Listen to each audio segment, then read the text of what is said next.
Good morning, kids. Oh, another day, another few $100.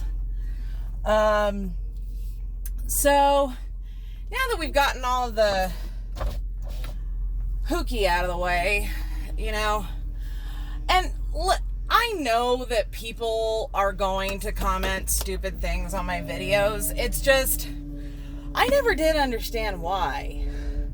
Like, I don't get it.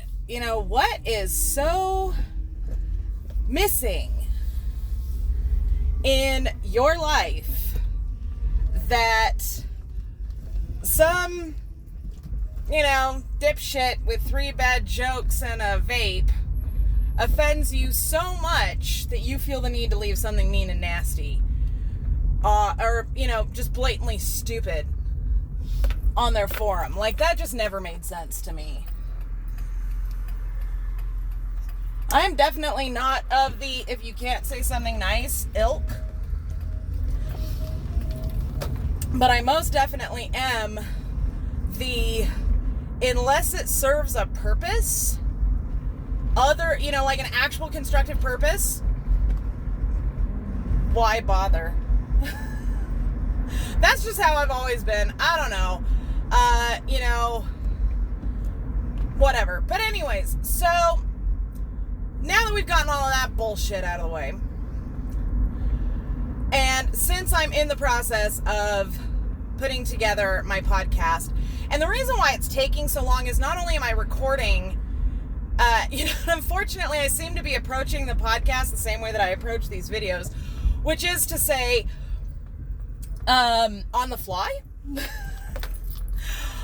So really the only time that I have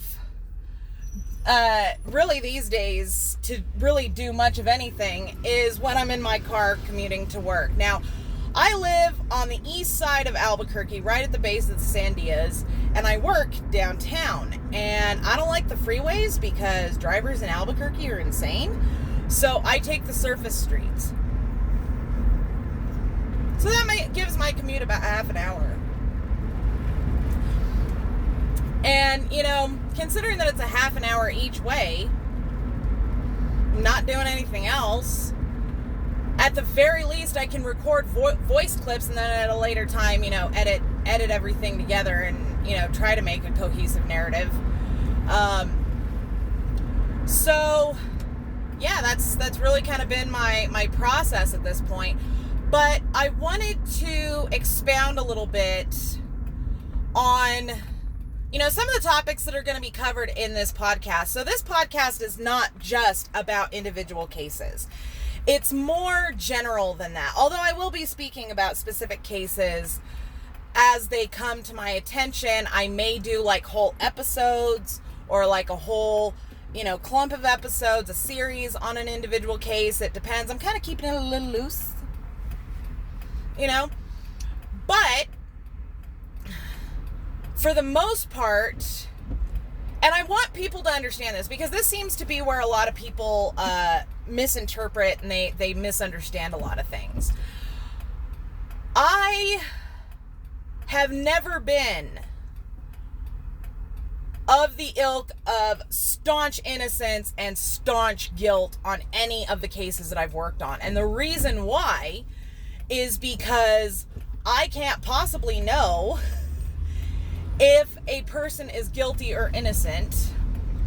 And furthermore, I would not be able to accurately and definitively tell you, even if I had access to absolutely all the information that either of the attorneys or any of the investigators have access to. And I will tell you why I say that. The reason is even they will tell you that they don't know that for a fact. Okay? And if you are dumb enough to honestly believe that an attorney would ever say, oh, he's guilty, he is definitely guilty. And I know that there have been some attorneys that say that. And there are some attorneys that say, oh, he's innocent, he is definitely innocent. That's how you know an attorney sucks at their job. A good attorney one that is actually worthy of the name, will say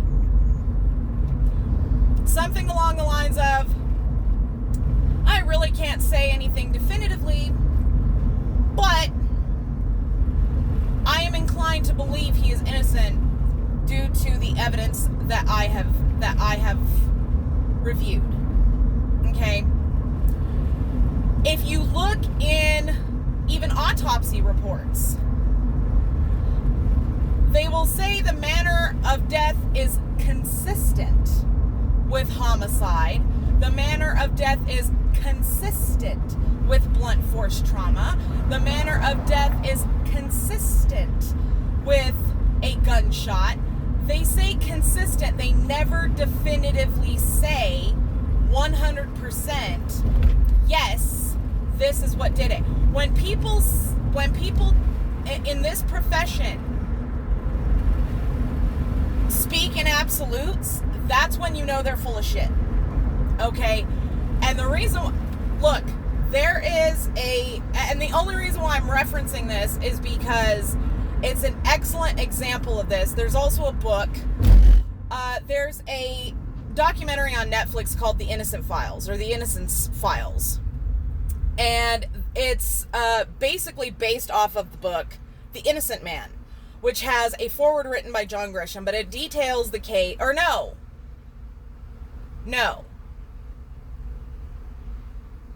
There's a book, and I have it, The Coroner and the Country Dentist, I think is what it's called, the book. And it details a case of two men who were wrongfully convicted in, I think, Tennessee, quite a while back. And they were convicted on bite mark evidence.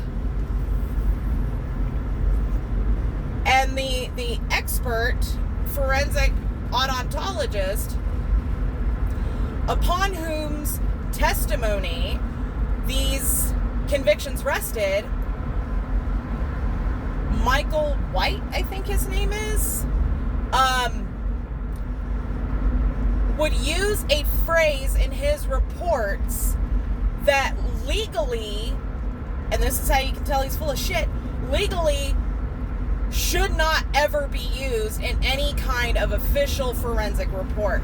And his phrase is, indeed and without doubt. And it turns out that he's full of shit on almost every case he's ever worked on. Okay? Bite mark evidence has since been debunked as junk science, simply because, we now know a lot more and a lot better about how human skin behaves. Okay? Which calls into question so much. But, again, don't get pissy with me. It's the fucking infrastructure of Albuquerque. What can I say? So, I wanted to get into this thought process because part of the reason why I went back to college and I got my degree, and part of the reason why I work in this field, is because, first of all, it's my passion. Duh. But second of all, I am of the firm belief that even just studying it, you're only learning theory. And honestly, the longer that I'm in this business, the more I realize how much I really don't know. Okay? And again, if you pay attention to some of my more recent videos, you'll see me actually shift a little bit more into the not so much caution area as losing some of my arrogance. Okay? And the reason why is because I'm actually in this field. I actually see this shit in real time with my own two eyes. I hear it. I'm enmeshed in it. I know what's going on. And so, in one of the episodes of the podcast, I discuss how, society and humans in general have this really weird relationship with law enforcement. Ow, my abs. I crushed so hard at the gym yesterday morning, and now, today is my off day, and now, my abs are like, you fucking bitch. I'm like, bro, when we're not having to tuck our own stomach into our pants before we zip them up when we're 80, you're going to thank me. So, like, shut your mouth. But anyway, humans have this really weird relationship with law enforcement. And it's actually kind of interesting, but it's at the same time just what the fuck on so many levels. And I don't think you really notice you don't really pay attention to it. You don't see the marked sort of pinpoint that is until you work in this industry. Because on the one hand, you ask any random person on the street if they trust law enforcement, and they're going to say, absolutely not. Absolutely not. And you see this constantly in the media, on social media. People in general do not trust law enforcement. With good reason. I'm not saying that there's not a good reason for it. But then, a high-profile case happens, and some kind of a split happens with the population, where one side adamantly distrusts the investigation at all, and the other side, well, to put it in the simplest terms, he must have done something or the police wouldn't have arrested him. Okay? And I find that really interesting. This is part of the reason why one of my main focuses of study is forensic, criminal, and abnormal psychology.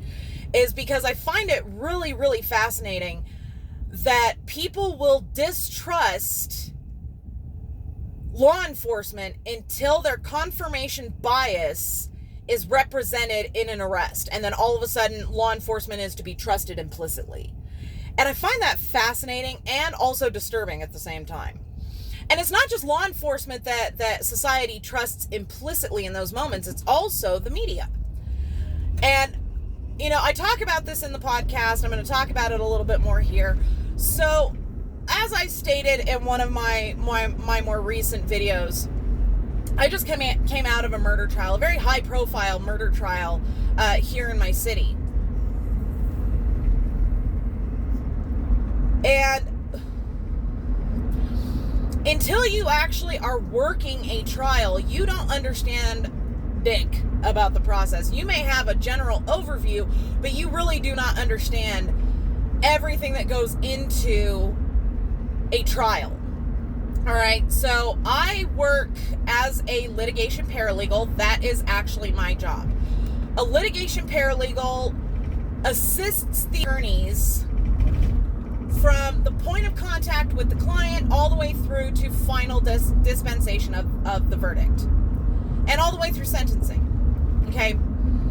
We assist the attorney in preparing absolutely every single sheet of paperwork that goes into a trial. And I'm going to call for this right now. I don't know how many attorneys are watching this, but for the love of God, can we please start some kind of a, charitable organization within the bar associations whereby every year the bar association plants a certain number of trees, because the amount of paperwork that attorneys blow through is absolutely disturbing. Okay. And as a hippie, it hurts my heart every time I have to prep for a trial, because I blow through so many reams of paper. It's actually fucking terrifying. There's a reason why attorneys' offices have those industrial grade printers. But anyway, so one of the first parts of the process is jury selection. And it's actually the very first part of the trial is jury selection. Well, jury selection actually starts months before the trial even begins. And the selection process, and I go into deeper terms in the podcast, but essentially, you get summoned for jury duty. And I don't know how it operates in other counties, but in this county, you get a summons for jury duty. You're told, and when you're summoned for jury duty, you're sent a very general questionnaire. They want to know the basics about you, your date of birth, your political affiliation, your educational background, your work background, that sort of stuff. And then as they come closer to trials, they will send you out a more specific questionnaire.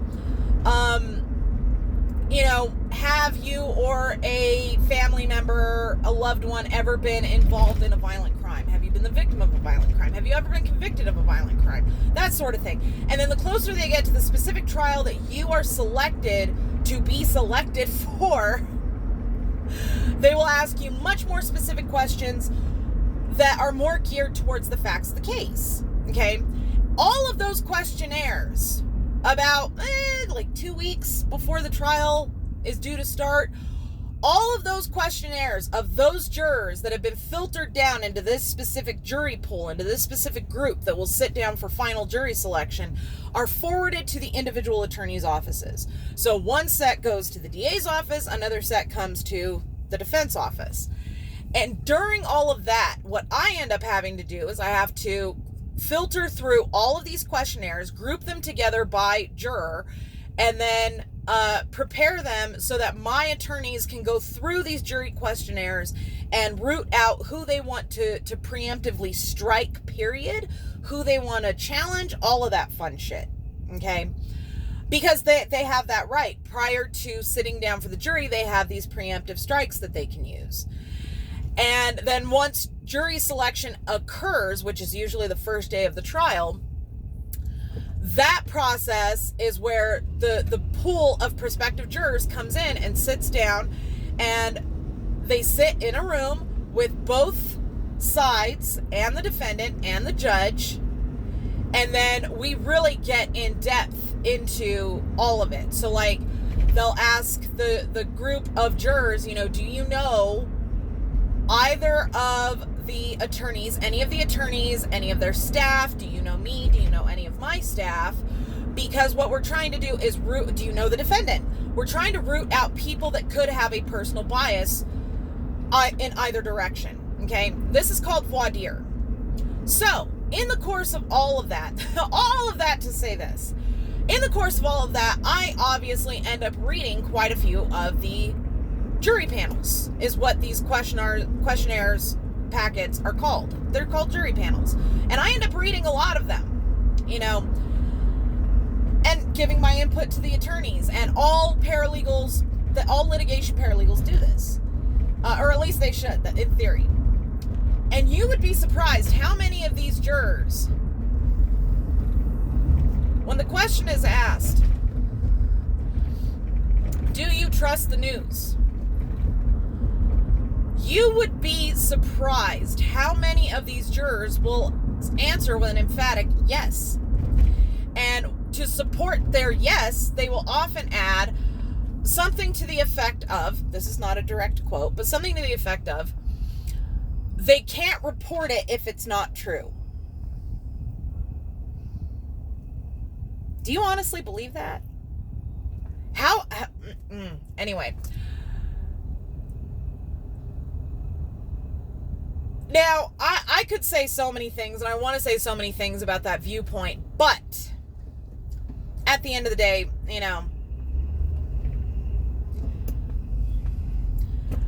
but it tells me who's not a critical thinker. That's all I'm going to say. So throughout the course of this trial, this was, like I've said, this was a very high profile trial. This trial was a big deal. And it had been 2 years in the making, almost 3 years in the making. Okay. And everybody had an opinion on this.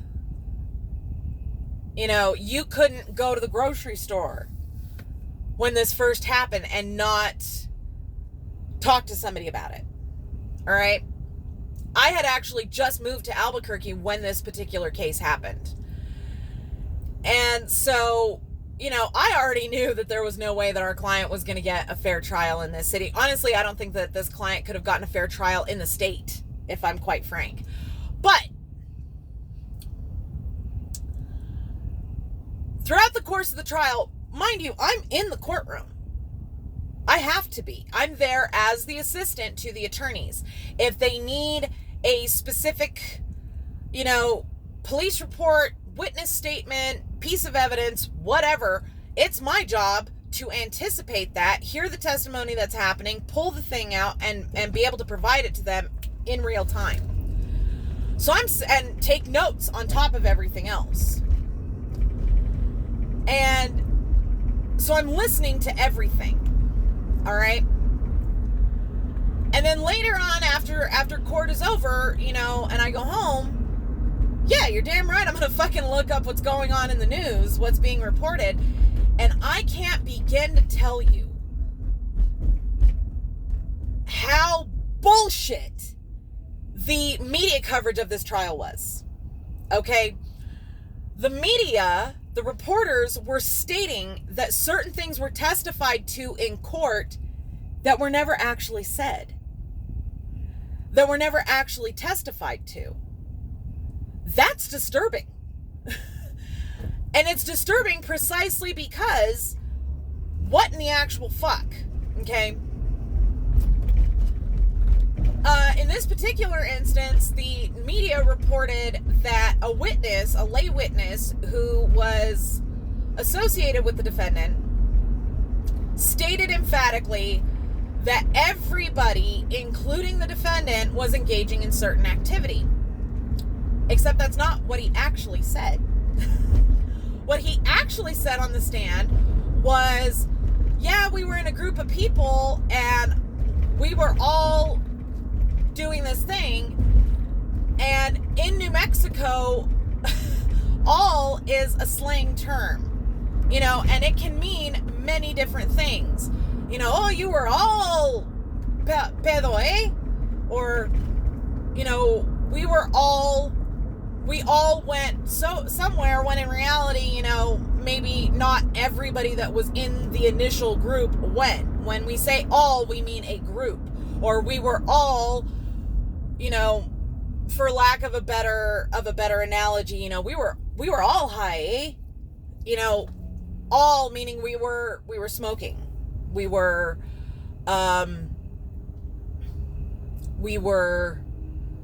you get what I'm saying. And if you don't, I don't know what to tell you. I've only had one cup of coffee. But anyway, so the media reported that the witness emphatically stated everybody, including the defendant, but that's not actually what was said. And when the attorneys tried to clarify whether or not the defendant was partaking in this particular activity, the witness said, I don't know. I wasn't watching him. I wasn't keeping eyes on him. I don't know if he was or not. And that is what the witness actually said, but that's not what was reported. And that's why I say that the media, journalism, such as it is, contributes to wrongful convictions. Because here's my thing. If I'm sitting in the courtroom and I'm watching this happen and I'm hearing the actual testimony, and I am hearing them say verbatim what they are saying, and then I go back and I read the news reports coming out, and they are so fucking skewing this shit. They are not doing unbiased, fair reporting on the trial itself. My question then becomes, if you're reporting like this, and we have an actual fucking record of what occurred in court, what was said in court, what were you saying? What was different about what you were saying when you were reporting at the time that the incident actually happened?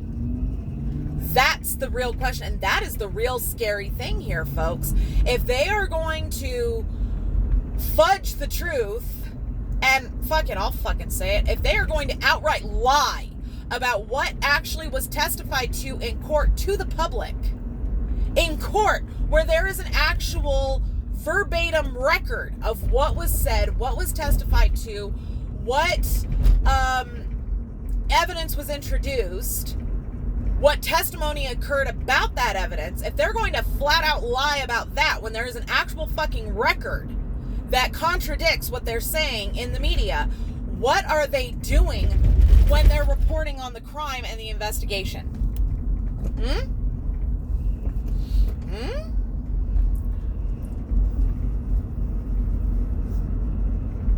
That is something that you all need to be very, very disturbed about. And that is where I actually appreciate the documentary of Making a Murderer, is because the filmmakers of Making a Murderer heard about this case and rushed to Wisconsin while it was happening and was filming in real time what was actually happening. Okay? Which was totally contradicting what was being said in the media at the time. If you go back and you watch what news reports you can find, and you compare the two, you see the difference. And that is what you guys need to really be paying attention to, is the fact that there is something very wrong happening here. And this is not a unique situation to Making a Murderer. This is not a unique situation to the trial that I just worked. I've worked dozens of trials. And this is not the only time that I have seen this happen. All I'm saying is start paying it a little bit better attention. Please, for the love of God. And use some critical thinking. That'd be awesome. Don't forget to subscribe to me here on YouTube. Don't forget to follow me on Twitter, Mama Phoenix. Or wait, I'm not on Twitter anymore. Follow me on Threads, Mama Phoenix herself. And if you boogie on over to my About page, you'll find everything from my Pinterest boards to my Facebook fan page. Thank you all very much for watching, and we'll see you soon.